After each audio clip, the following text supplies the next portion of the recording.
Bueno, a continuación voy a presentar el estudio termodinámico de mi refrigeradora. ¿Qué es exactamente una refrigeradora? Todos sabemos qué hace un refrigerador y cómo es. Tiene compuertas para almacenar alimentos. Hoy en día la tecnología ha aumentado un montón. Tú puedes controlar tu refrigeradora por medio de Bluetooth. ¿Pero qué es lo que realmente hace? Dentro de la refrigeradora contiene un ciclo de refrigeración. ¿Qué es un ciclo de refrigeración? Un ciclo de refrigeración está compuesto por 4 componentes principales: compresor, condensador, válvula de expansión y evaporador. Como ustedes pueden ver aquí, en el gráfico de la derecha se tiene un gráfico TS donde explica exactamente todos los procesos termodinámicos que está pasando en el ciclo. En el proceso 1-2 está ocurriendo una compresión isentrópica donde la entropía se mantiene constante y el compresor está ejerciendo un trabajo de entrada. En el proceso 2-3 lo que está ocurriendo es la condensación, por ende va a haber un cambio de las entalpías hasta que llegue, si se considera que es un ciclo ideal, llega hasta el líquido saturado. Del proceso 3-4 va a ocurrir un proceso isoentálpico donde la entalpía se va a mantener constante únicamente debido a los cambios de la presión y temperatura en la válvula de expansión, y del proceso 4-1 se tiene una evaporación. En este gráfico se puede ver las dos aplicaciones que se le puede dar a los ciclos de refrigeración. Puede comportarse como un refrigerador o como bomba de calor si se quiere tener un aire acondicionado.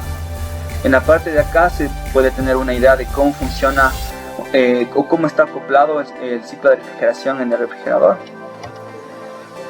Otro análisis importante es el análisis de la exergía. La exergía es una medida de la eficiencia. La exergía se define como el trabajo útil máximo que se puede obtener de un estado y un ambiente específico. También nos interesa conocer lo que tiene que ver con el trabajo reversible, el cual se conoce como el trabajo útil máximo que se puede obtener cuando el sistema experimenta un proceso entre dos estados.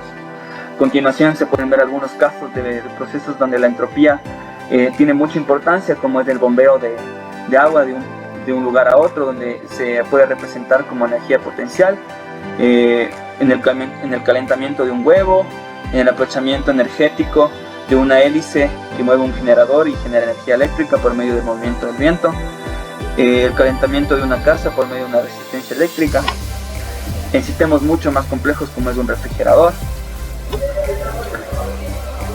Partes importantes de una refrigeradora.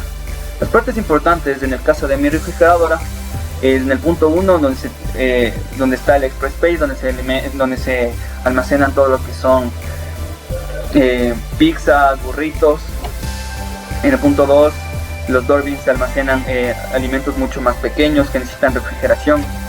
El wire shelf donde se almacenan todo lo que son cualquier tipo de alimento, no tiene ninguna especificación. En el freezer drawer se almacenan todo lo que son embutidos, carnes. En el punto 5 se almacenan todo lo que es las frutas y las verduras. En el punto 6 se almacenan todo lo que es salsas. En el punto 7, en el glass shelf se almacenan cualquier tipo de alimento, no tiene condicionamiento. En el 8 se almacenan los snacks y en el punto 9 se almacenan todo lo que es los lácteos. El modelo que yo utilicé en base a mi análisis termodinámico es el modelo Samsung SEDA RS26DDAPN.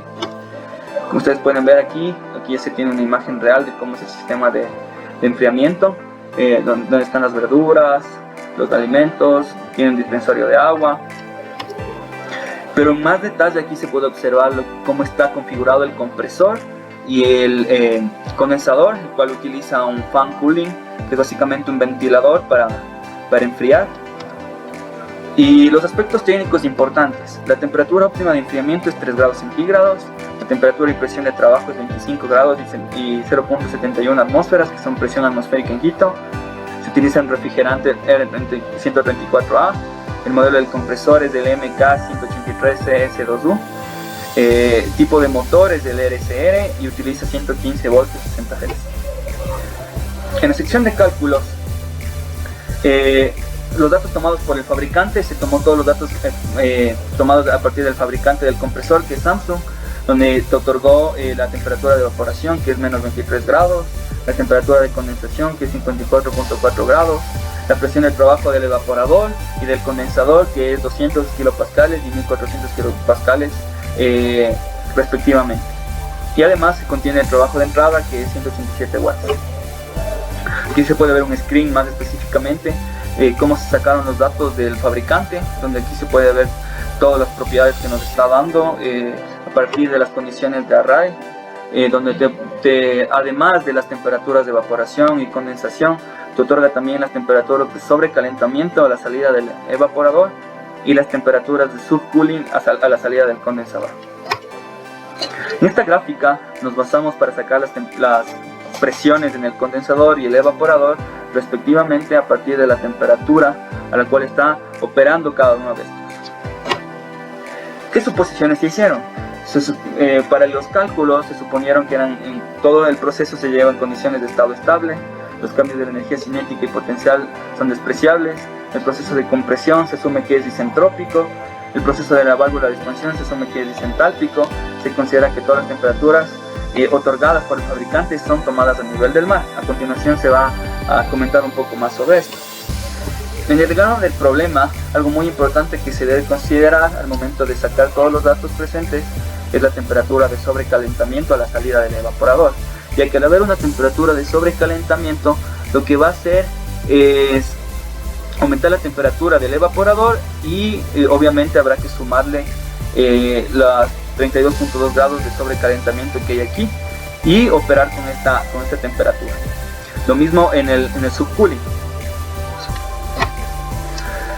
Haciendo el uso de I se tienen las siguientes propiedades. I es una herramienta termodinámica muy útil para sacar propiedades termodinámicas y nos hemos basado en este programa para sacar todas las propiedades de lo que es entalpías y entropías.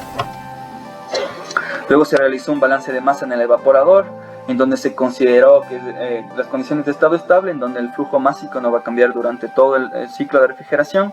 Además se realizó un balance de entropía en el compresor, donde se determinó que al ser un proceso isentrópico, la entropía no va a variar. El balance de energía en el compresor nos sirvió mucho para calcular el flujo másico, dado que el fabricante ya nos otorgaba el trabajo de entrada. El balance de energía en el compresor nos sirve para calcular el QH. El balance de energía en la válvula de expansión, asumimos en un principio que era un proceso entálpico, ya que las entalpías no van a variar, y el balance de energía en el evaporador nos sirve para calcular el QL. Para el cálculo del coeficiente del desempeño, realizando los valores correspondientes de balance de masa y energía, se obtiene que el COP es la relación entre el QL, que es el calor en el espacio refrigerado, y WIN, que es el trabajo de entrada del compresor, y se tuvo un COP de 3.6. Cálculos para la exergía. El cálculo del trabajo reversible no se puede asumir en sí que la entropía se mantiene constante dado en el compresor, dado que en la realidad siempre va a existir variaciones. Es por eso que primero hay que definir una eficiencia reversible para luego poder calcular la entropía en el punto 2. Es por eso que nos hemos basado en la eficiencia reversible con el fin de calcular el trabajo reversible por medio de la relación de que el QL por la eficiencia reversible nos permite calcular el trabajo reversible, que es de 0.16 kilowatts, y por medio de este dato ya es posible calcular la entropía en 2 despejando de la siguiente ecuación. El cálculo de la exergía generada y la destruida es un análisis de la variación de la entropía en cada proceso del ciclo, donde se define que la entropía generada es el flujo másico por la variación de la entropía, y la exergía destruida siempre va a ser la temperatura ambiente multiplicado por la entropía generada. Esto se hace para todos los procesos del ciclo, únicamente que en el condensador se debe tomar la transferencia de calor que está generándose y sumar este término del QH sobre el TH. Lo mismo pasa en el evaporador, se toma en cuenta el calor del espacio refrigerado en base a la temperatura del evaporador y se calcula la exergía destruida de la misma manera. Y para conocer la exergía total destruida, siempre va a ser la suma de todas las exergías destruidas en los puntos 1, 2, 2, 3, 3, 4 y 4. En los resultados se escribió un código en IS en donde nos facilitó mucho, ya que si se quería cambiar alguna propiedad o alguna presión o temperatura, era mucho más cómodo hacerlo. Y a continuación se presenta una tabla de resultados en donde se puede apreciar en sí todos los cálculos que se realizaron y luego se comentará o se hará una discusión de ellos. Además se presentan los resultados de NIS.